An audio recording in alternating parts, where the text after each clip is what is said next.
नमस्ते फ्रेंड्स, आप सभी का एक बार फिर से वेलकम। और बात करते हैं इंडियन बजट 24 में जो टैक्स के बारे में वित्त मंत्री ने कहा है, relief under new tax regime. उन्होंने ओल्ड टैक्स रिजीम को टच नहीं किया, लेकिन न्यू टैक्स रिजीम को पॉपुलराइज करने के लिए उसमें कुछ रिलीफ दिया है।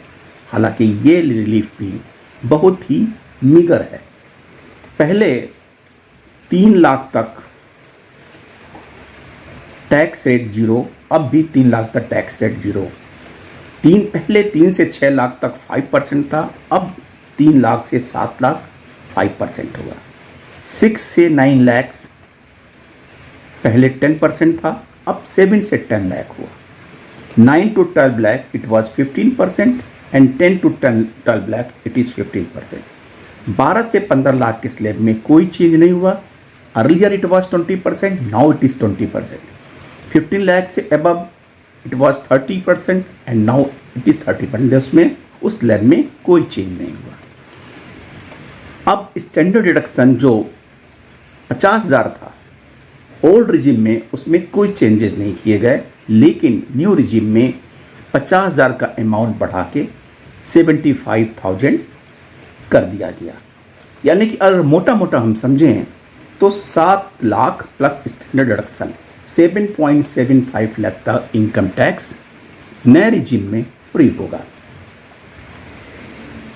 और इस हिसाब से अगर कैलकुलेट करें तो टैक्स पेयर का फायदा 7 लाख की इनकम पर 20,000 टैक्स का जो रिलीफ मिल रहा है। अगर आप देखें, एक कंपेरेटिवली चार्ट देखें तो 8 लाख पे अगर हम 8 लाख से देखते हैं तो ओल्ड रिजिम में 6 लाख पे ओल्ड रिजिम में 23,400 बनेगा, लेकिन नए रिलीफ में कुछ नहीं होगा, टैक्स जीरो होगा। 7 लाख पे अगर ओल्ड रिजिम में जाएं तो 44,200 और न्यू रिजिम में it will be zero. Accordingly 8 lakh पे 65,000, 26,000। 9 लाख पे 85,800 और 33,800। 1 लाख पे 1,06,600 और न्यू रिजीम में 44,200।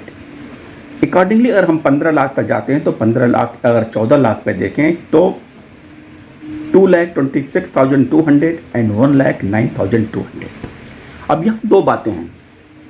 ओल्ड रिजीम में हमें कुछ एग्जम्पशंस मिलते हैं और उस एग्जम्पशन से हमें फ़ायदा होता है। एक्सपर्ट का कहना है कि अगर 10 लाख तक का आपका इनकम है तो ओल्ड रिजीम में आपको फ़ायदा होने की संभावना है, जबकि अगर 10 लाख यानी 12 लाख से ऊपर है तो न्यू रिजीम में जाना उचित होगा। अब बात यहाँ पे आती है कि अगर हमारा कोई इंडिविजुअल यंग है, सैलरीड क्लास है और वो नेचुरली वो इन्वेस्टमेंट करता है, 80cc में करता है, 80DD में करता है, NPS में करता है, तो उसको उस छूट का लाभ मिलेगा।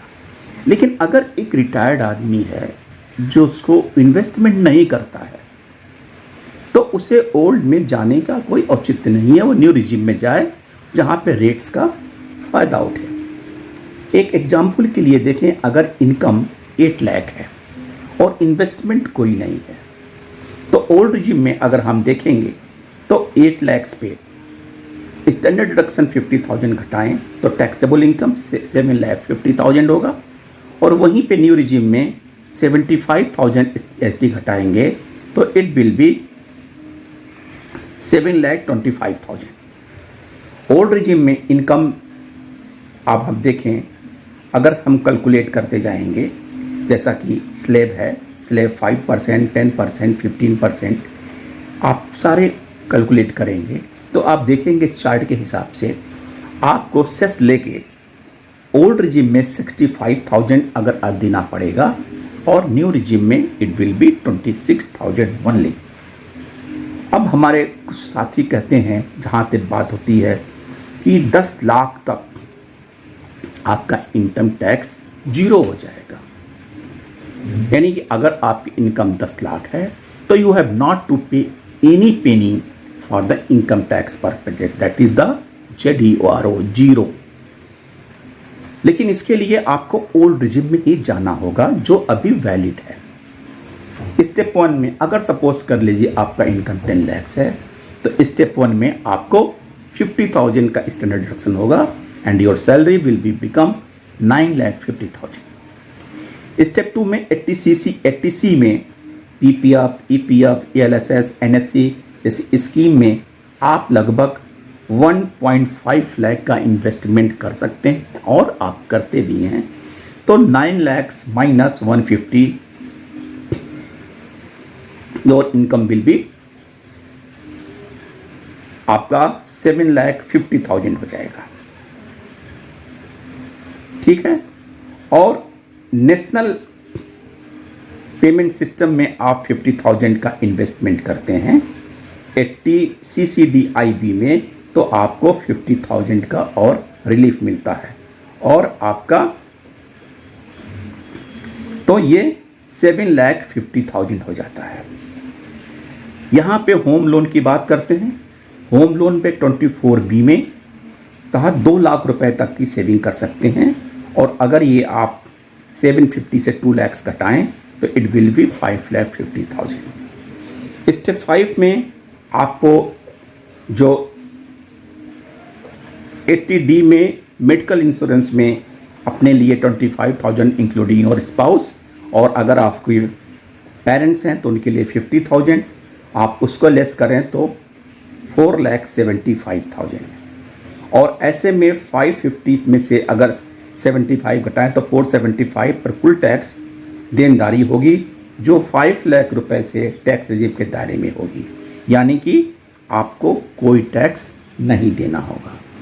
ये एक जनरल इंफॉर्मेशन के लिए है, लेकिन जब आप एक्चुअल फाइलिंग करने चलते हैं तो फिर आप टोटल अपने income according to your the investment, according to कोई इन्वेस्टमेंट नहीं है उसके हिसाब से कंपेयर करते हैं और उस कंपेयर के बाद देखते हैं कि आपको जिस रिजीम में फ़ायदा हो और उस रिजीम में आपको फाइल करना चाहिए। थैंक यू, नमस्ते।